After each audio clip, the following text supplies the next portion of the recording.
Manila, Philippines. Panicked families run for their lives. Their high-rise apartment building is beginning to tilt.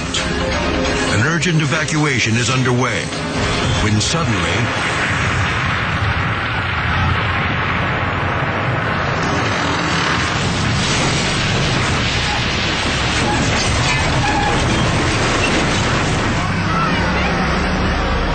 men, women, and children are still running for safety when the foundation gives way.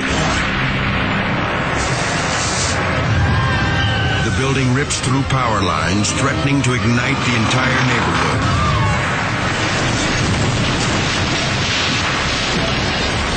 The tower finally comes down in a massive pile of pulverized concrete and steel. Hundreds are now homeless. Their possessions gone forever. Yet amazingly, no one is killed or even injured. Shoddy construction is blamed for the disaster. Criminal charges are filed against the building's owner. He's lucky they don't include murder.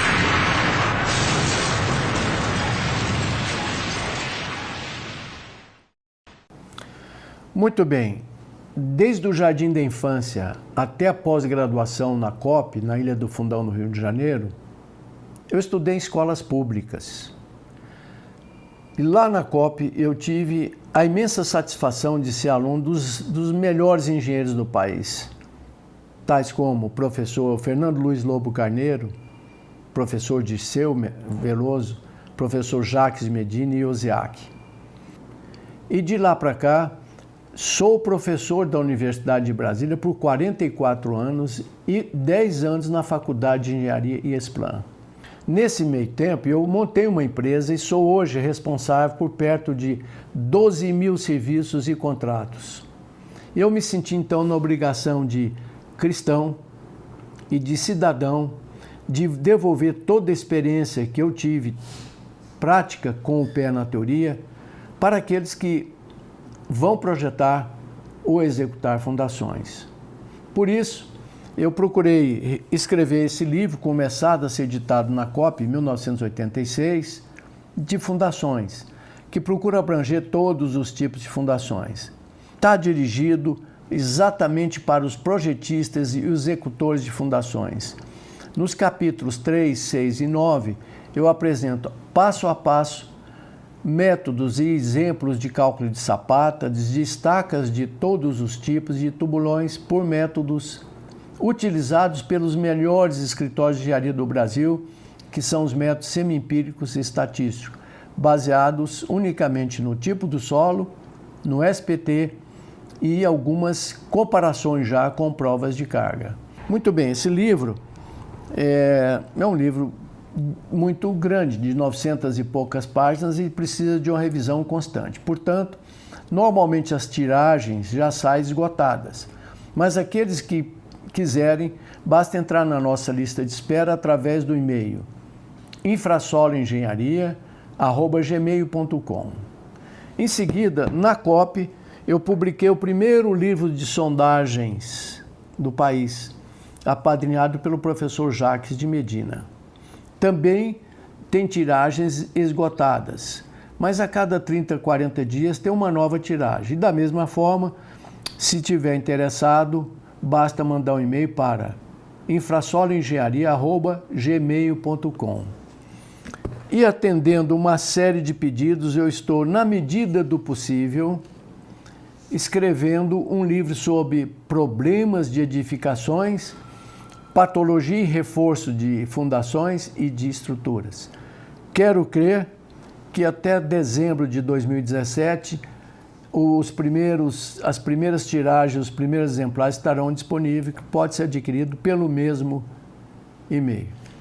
Cito e enfatizo 2 capítulos muito importantes nesse livro e nesse livro, que é o capítulo de correlações paramétricas, porque ainda é difícil você ter ensaios triaxiais ou ensaios de laboratório sofisticado para achar parâmetros tipo peso específico, coesão, ângulo de atrito, modo de elasticidade, coeficiente de recalque, coeficiente de empuxo. Por isso, ao longo do tempo, eu venho analisando, hoje, perto mais de 800 pontos, uma correlação desses parâmetros com SPT, que vai auxiliar muito a quem vai ter que projetar, verificar uma obra ou fazer mesmo, ou executar propriamente dita a obra. Eu só espero, assim procedendo, continuar sendo útil a esse nosso Brasil e a todos os engenheiros que estão nessa área de geotecnia, de fundações, etc. Se alguém de novo precisar, basta mandar uma cartinha ou um e-mail para aquele que eu já disse e na próxima listagem nós acreditamos poder te atender.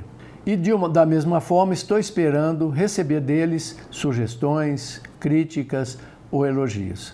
Muito obrigado. Professor, é comum que se faça ensaio não destrutivo do tipo gamma-grafia em estruturas de concreto armado para avaliar as condições da armadura. O senhor já viu coisa parecida? Já. A gamma-grafia é muito mais usado para solo, sabe? Que você emite ondas, que é elétrons ou prótons, não sei, o gama-grafite normalmente é próton. Pela reflexão desse próton, você vê se tem trinca ou se o aço está abalhado. Só que a precisão desses equipamentos do grupo chamado geofísico, que usa a física com a ciência do concreto, etc., do solo, é muito pouco preciso. O ideal seria extrair corpo de prova. Mas é pontual, não esqueça disso não. Se você extrair só 10 corpos de prova na obra, um assistente pericial vai rir na sua cara. Mas é um grande indicador, entendeu? E compara com seus esclerômetros, que você pode fazer 200 numa obra sem muito problema, não custa caro. Normalmente R$80 por ponto, por aí. Depende da quantidade de obra. E o ultrassom que está chegando aí, que determina trincas, etc., densidade do concreto, modo de elasticidade e tal. E tem outros ensaios. Tudo bem? Então, nessa obra, o diagnóstico, subdimensionamento, trincas e corrosão. Faltou inspeção. Obrigatória. Profilaxia. Sai correndo atrás das obras semelhantes. Entrou numa obra para você fazer análise aqui em Brasília, olha para o teto na garagem e vê como é que ela está apoiada. Verifique se o pessoal fez um jardim muito espesso, 80 centímetros de jardim, mais do que isso. Sobrecarrega muito na época de chuva. O peso específico era 1,6 toneladas por metro cúbico, passa quase 2 toneladas por causa da água. Tá bom? Vamos para uma outra análise. Então você está prontinho com seu relatório aí. Como você sabia a carga do pilar? Você pegou no projeto ou você calculou também a carga que tinha no pilar? Se você tiver um projeto, você pode considerar uma pessoa de sorte grande. Geralmente ninguém tem nada, nem resultado de concreto, nem carga de pilar, nem nada. A gente usa área de influência e estima, mais ou menos assim. Por gentileza, nossa equipe coloca, por favor, no caso do viaduto de Belo Horizonte. Chama o triste caso de BH. Então, qual é seu nome, meu amigo? Gabriel. Ah, é o famoso Gabriel. Professor, Gabriel, oi. é o Jefferson. É Gabriel ou Jefferson? Ou Não, os é o dois? Gabriel, só o Jefferson, agora estou na outra questionamento. Pois não, Jefferson, com prazer. Eu só gostaria de fazer um parênteses aqui, professor. Eu sou um pouco saudosista sobre o viaduto de Belo Horizonte. Tem um vídeo muito marcante para mim, de Tem. Brasília, de um viaduto que caiu e o Tem Bruno também. Contarini, o engenheiro, Que é um apareceu, excelente calculista. apareceu chorando Eu- até na entrevista, né? De falta de manutenção do viaduto em Brasília. E até os colegas Pois ele é de...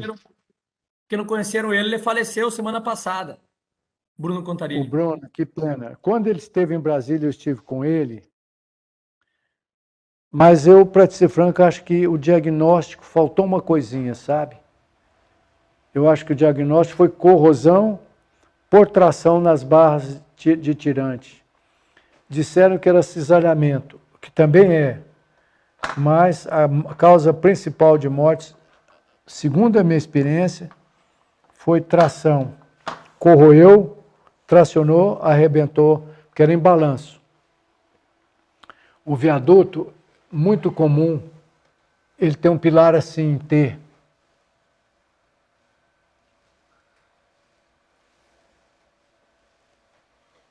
Aqui o bloco de fundações.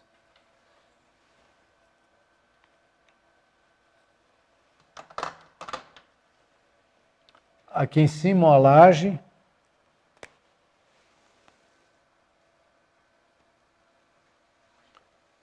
Por onde circulam os caminhões, carros, etc.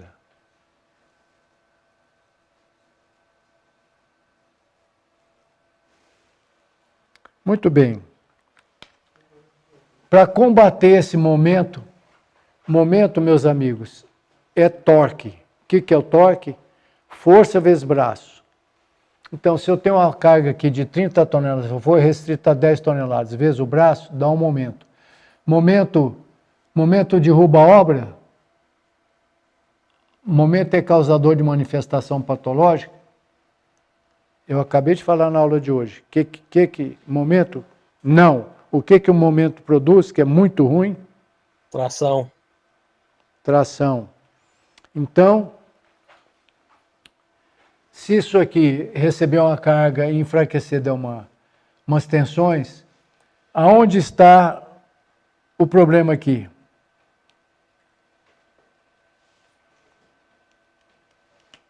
Como é que seria como é que seria o indício aqui? Trinca.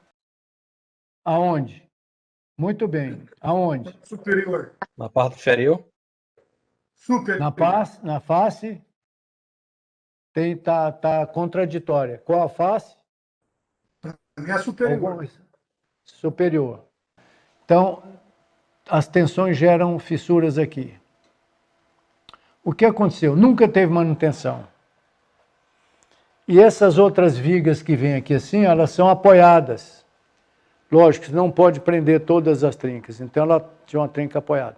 E vazou água, com gás carbônico, mais vazou água, mais plantas que nasceram aqui assim, gerou microfissuras, que diminuíram a seção até fazer romper o cabo de aço que estava aqui, que é a barra de aço protendida, nem era CP90. Era um fecho de fios finos. Várias obras de Brasília são assim. Então, o que aconteceu? Se eu colocasse, porque essa barrinha de aço tem mais ou menos esse diâmetro aqui. Normalmente põe 5 ou 10, sabe? Um fecho de 5 ou 10. Na rodoviária, eu acho que era 8 barras. Rompeu aqui, olha. Ela girou e rompeu por tração. Foi tração que fez ela desabar. Também um pouco de cisalhamento concreto que ele abaixou. Mas foi tração. Tem um capítulo só sobre tensões. Muito bem.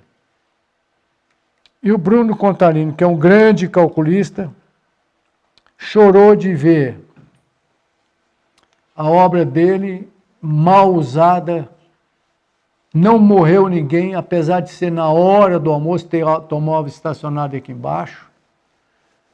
Ele chorou profissionalmente, ele sentiu que a falta de responsabilidade, principalmente dos nossos políticos, poderia ter matado mais gente lá. Assim como morreu por suicídio de desgosto, o grande calculista Joaquim Cardoso calculou as obras do Oscar Niemeyer todas. Grande, pendurado ou não. Caiu a exposição, era um teatro, um museu de exposição da Gameleira em Belo Horizonte. Morreram 64 operários de baixo. Ele acabou por prestígio. Tinha outros defeitos, não era o problema, não foi só dele. Mas pobre, combatendo aí 6, 7 advogados, ele sucumbiu, suicidou de vergonha. Lá no Japão teria sido suicidado, fazer harakiri por muito menos, né? Mas não precisa chegar nesse pontão, é um radicalismo bobo. Errar, todo mundo erra. Só não pode matar os outros. Muito bem. O que nós vimos escrever aqui no quadro, que eu precisei dessa área? Qual era o tema mesmo? O viaduto de BH. Então, vamos dar o diagnóstico do viaduto de BH. Primeiro é a anamnese. Como o Jefferson falou, tem um filme muito bonito. Vamos lá.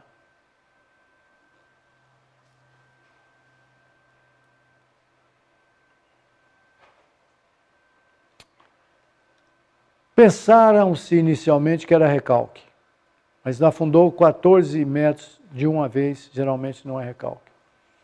Como é que era o tabuleiro da ponte? Em cima de 10 pilares. Os 10 pilares recebem um bloco. Tem 2 tipos de bloco na área das estruturas. O de fundações, que funciona como sapata, e o bloco de coroamento. Então, vamos supor que eu tenho uma carga muito grande, um peso enorme, que era o viaduto, e só 3 estacas aqui, olha, para segurar o bloco. O que eu faço? Eu tenho uma carga concentrada, um pilarzão aqui, para passar para 3, 4, 5 estacas.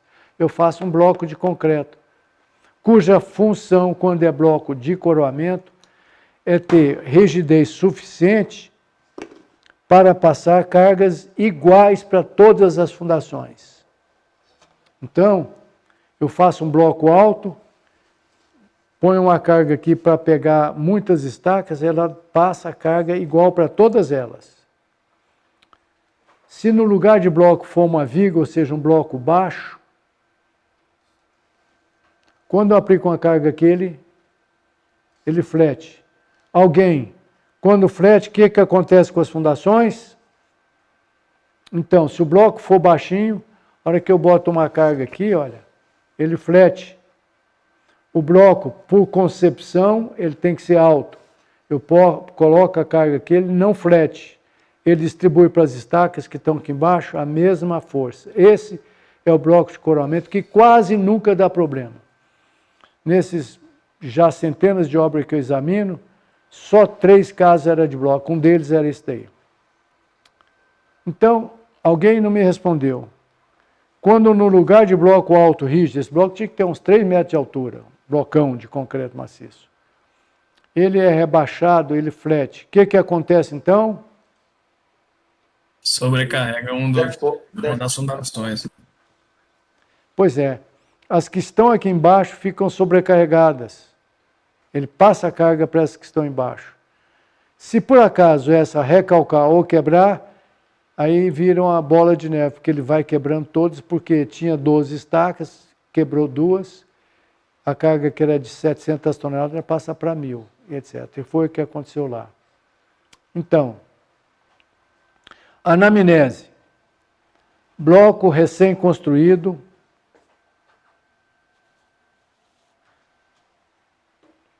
sem terminar a construção, ou já em fase final de acabamento, sofreu um desabamento brusco e catastrófico. Causa inicial julgada primordialmente, que era problema de um solo fraco, de repente ele afundou no solo. Dificilmente, por recalque, ele afunda tão rápido assim. Chegou-se à conclusão de que, anamnese ainda, a obra sendo construída na época da Copa do Mundo, super acelerada para poder inaugurar para a Copa do Mundo. Na anamnese, segundo fato, ruptura de bloco de fundações é muito rara. Eu acredito, eu nem seria, se juiz, eu não condenaria os 19 engenheiros. Porque Copa do Mundo, o camarada muda o projeto lá, viu que as estacas eram um pouco, por mais estaca, mudou o projeto do bloco. O blocão que era assim, ficou assim. Chega as plantas na obra que está na correria danada, ninguém para ver que o bloco aumentou o comprimento, mas não aumentou a ferragem, ele ficou mais flexível. Não pôs mais ferro. E o que aconteceu? Que romperam as primeiras estacas e romperam o restante. Diagnóstico: ruptura das fundações por falta de rigidez dos blocos, causada por aumento do número de estacas, aumento do bloco, sem, entretanto, aumentar a ferragem. Diagnóstico. Prognóstico: ruptura iminente, tempo 0. Terapia: nas condições de ruptura do tabuleiro, da plataforma, dos pilares, a melhor terapia é demolir essa parte e refazer, e instrumentar rapidinho as outras. E profilaxia? Exatamente. Instrumentar o restante que ficou de pé, etc, etc, etc, etc. Muito bem. Agora, isso que eu falei é o blá blá blá que todo mundo conta. Como é que deveria ter sido feito? Um bloco de fundação pode ser baixo, pode ser flexível, mas tem que ter muito ferro para não deformar muito e comprimir as primeiras estacas. A função do bloco de coroamento são 2 blocos. Um bloco de fundações, que funciona como sapata, e o bloco de coroamento. Então, numa estrutura eu tenho 2 blocos. Um de fundações, que é primeiro das sapatas, só que ele é rígido. Eu projetei o tempo todo sapatas trapezoidais ou de forma de prisma, mas mais flexível. Hoje, eu já recomendo fazer o bloco de fundações. É um blocão. Em vez de querer economizar um pouquinho, porque, recalculando algumas obras, eu vi que, por um motivo qualquer, o empreiteiro não economizou na sapata que eu tinha projetado. Está de sapata. Mas houve um erro no concreto, o concreto ficou fraco. Mas, por sorte, ele tinha concretado cheio aqui, olha. Ele não quis economizar, isso não precisa pôr forma, a gente puxa na enxada. Esse aumento dessa rigidez salvou essa fundação. Não foi nem preciso reforçar. Então, esse é o bloco de fundações. Pega a carga aqui, passa para o solo. A função dele é aumentar a rigidez. Agora temos o segundo bloco, que é o de coroamento sobre estacas. Esse bloco fica lá em cima, ou pode ser até um pouco mais afundado, não tem importância. Mas a função precípua dele é distribuir cargas iguais para todas as fundações. Por isso, o ideal é que ele fosse alto, rígido, mas nada impede de fazer o cálculo dele como viga, flexível. Lembrando que se houver algum erro, o que vai acontecer? Vai passar mais carga para umas estacas e vai acontecer o mesmo problema que aconteceu em Belo Horizonte. Então, esse é o bloco de coroamento das estacas. A função principal dele é passar a carga do pilarzão para todas as estacas.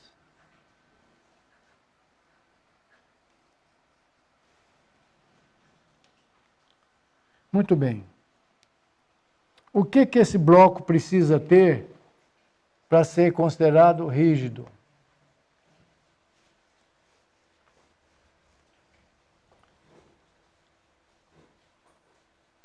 Então, verifica na sua obra se a altura do bloco é maior do que 1/2 mais 10 centímetros do espaçamento entre as fundações.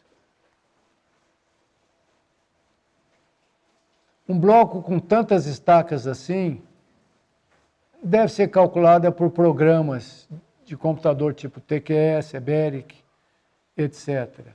Ou elementos finitos tipo SAP, que é melhor ainda, SAP 2000. Não dá para calcular na mão. Então, esse bloco, quando é bom, a condição de o bloco funcionar bem é quando ele é alto. Mas não é obrigatório. Eu já usei muito bloco fino, tipo viga, porque eu reforcei, eu entrava por baixo do prédio, não cabia um bloco alto, tinha caixa d'água, rede e tal. Então eu fazia ele fino, mas muito bem armado, muito ferro. Então eu tenho bloco, tenho as estacas, tubulões, estacas, etc. Qualquer tipo de fundação. Pergunta de teste. Qual é a condição precípua para um bloco funcionar bem? Resposta. Altura. Que ele seja rígido. Seja rígido. Não, a Inércia da ruptura, peça. nem pensa em ruptura. Então, Altura. qual foi o comentário? É o quê? Altura. Ah, sim, não é ruptura, altura, certíssimo. Altura, lógico. Então,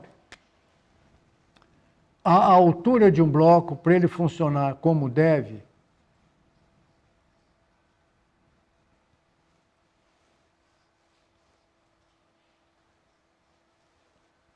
deve ser igual a metade do espaçamento entre as estacas mais 10 centímetros. Não sei se está dando para ler, eu vou escrever com letra maior. Então, essa altura é a metade do espaçamento entre as fundações, ou estacas.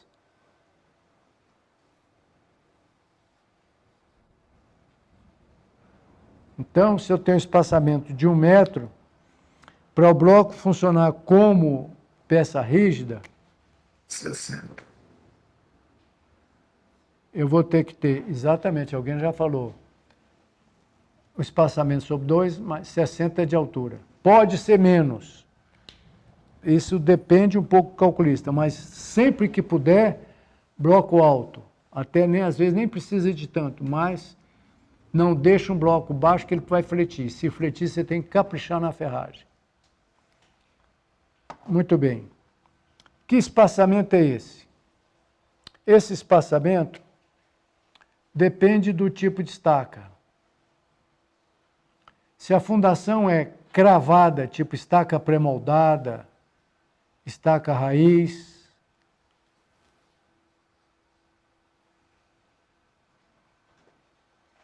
o espaçamento vai ser 2,5 vezes o diâmetro da estaca. Então, se eu tenho uma estaca com diâmetro φ, vamos supor de 60 centímetros, esse espaçamento, se φ fosse 60, esse espaçamento deveria ser pelo menos 1,5 metro. Portanto, a altura do bloco seria 1,5 metro dividido por 2, 75, mais 10 centímetros. Esse 10 centímetros é recomendável que o concreto das fundações entre no bloco 10 centímetros. Aqui vem a ferragem de arranque. Chama ferragem de amarração ou arranque, que fica dentro do bloco. Então, estacas cravadas, o espaçamento é 2,5 vezes. Quem são essas estacas cravadas? Estaca cravada pré-moldada, estaca, eu falei estaca raiz errado. A raiz não é cravada. A microestaca injetada é cravada. As estacas escavadas.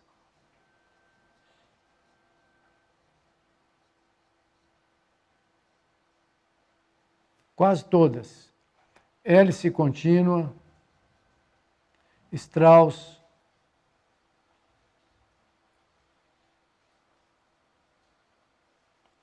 broca,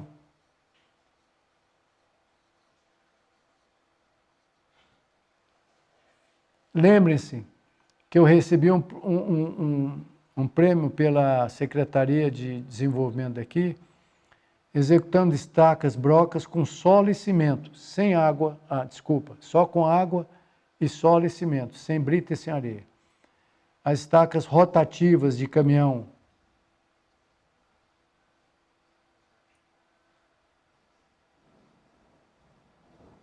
etc.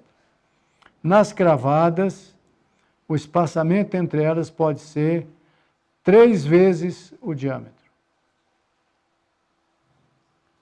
Se essa estaca de 60 fosse do tipo hélice contínua, Strauss, etc., o espaçamento seria 1,80 m. E daí o bloco seria metade de 1,80 m a 90 mais 10, teria que ter 1 metro de altura. Não quer dizer, você não comete nenhum erro se projetar ele baixo, só que você pode ter problema.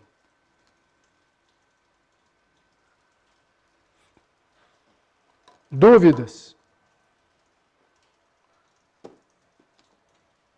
Alguma coisa aconteceu, ninguém perguntou nada dessa vez? Perguntaram só se você poderia enviar um exemplo de perícia. Se eu posso mandar o quê? Algum exemplo de perícia. Ele quer um laudo modelo. Com o maior prazer.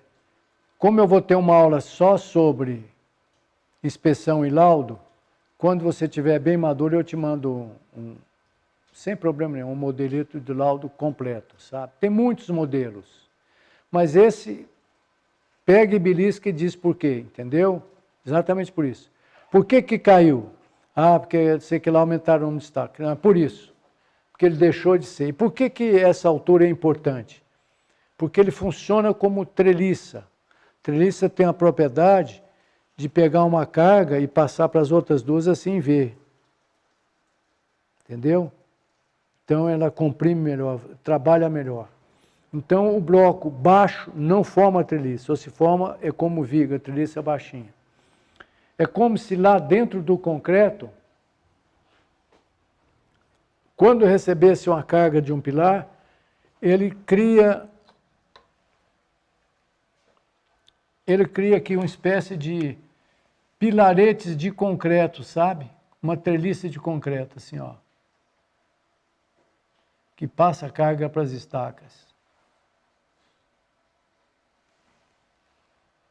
E esse fenômeno, que dá aumento de rigidez muito grande, você vê treliça, eu posso vencer grandes vãos com treliça. Então ele passa a carga sem deformar muito.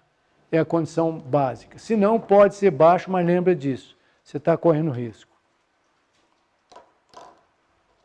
E a altura do bloco, então, no meu laudo ou no seu, por quê? Eu não condenaria. Olha, você como perito, você não pode nem sugerir nada para o juiz. Quem julga é o juiz. Você só oferece os dados. Mas, se eu fosse juiz, eu não condenaria. Por quê? Copa do Mundo, bloco quase não dá problema, pessoal correndo, eu nem sei como é que está, e notaram outros problemas de concretagem. Mas recai sobre o câncer. Matou foi o câncer. Ele foi entubado, teve pneumonia, mas o que matou mesmo foi câncer. Entenderam? Vou mostrar agora aqui uns detalhes de blocos que eu já fiz. Me orgulho muito. O clipezinho branco em cima de branco não dá.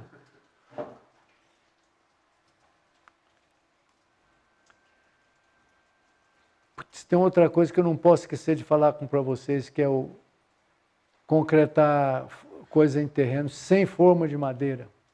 Olha esse blocão aí. Você não vira ele inteiro. Olha o tamanho desse bloco. Essa imagem está aparecendo comigo dividida ou ela está enchendo telas? Está com você dividido. Não, dá para encher sempre. De vez em quando você me coloca lá para o pessoal ainda se lembrar de mim. Entendeu?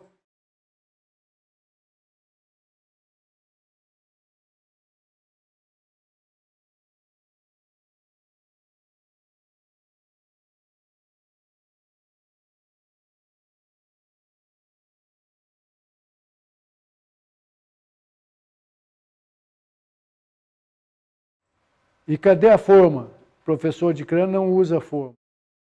Para cinta e nem para bloco, a menos que feche. Se o furo fechar, paciência. O que a gente faz? Chapa. Eu já fiz o teste com ela aqui do empuxo, né? Chapa o concretão grosso no solo e concreta dentro do chão. Ele resiste qualquer esforço horizontal com empuxo passivo. Se algum cliente seu achar que você está fazendo economia porca, eu mando uma cartinha para ele dizendo que você está acertando, você está economizando 8 vezes mais e multiplicando por 10 a resistência. Olha aí, excelente exemplo. Está vendo a caixa do bloco? Enche a tela, por gentileza. Vou passar a tomar banho para tirar essa, aumentar a aderência do...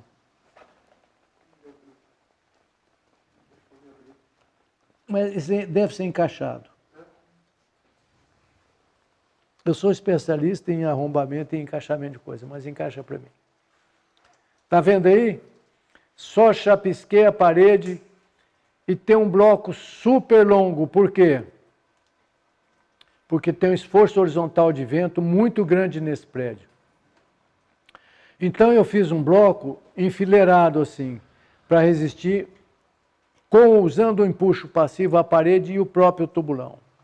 Já fiz perto de 100 blocos desse tipo, não com essa envergadura. Algumas sim, mas nem todos. Veja a altura do bloco. Pela escada você tem noção da altura do bloco. Olha aí, pela altura do operário. Está vendo? Eu estou chapiscando o terreno típico do Brasil, que é uma argila siltosa, vermelha. SPT, a partir de 6, em geral, já dá para você fazer isso com segurança. Agora, quem mora em áreas que tem areia, não dá, né? Ele escorre e fecha.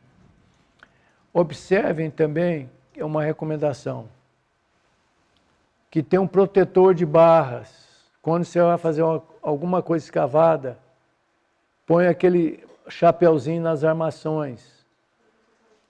Aconteceu com um ex-aluno meu, que faz fundações também, muito bom, que um operário dele, à noite, foi conferir o projeto de fundações, escorregou e caiu, morreu espetado nas ferragens das fundações, porque não tinha o protetor.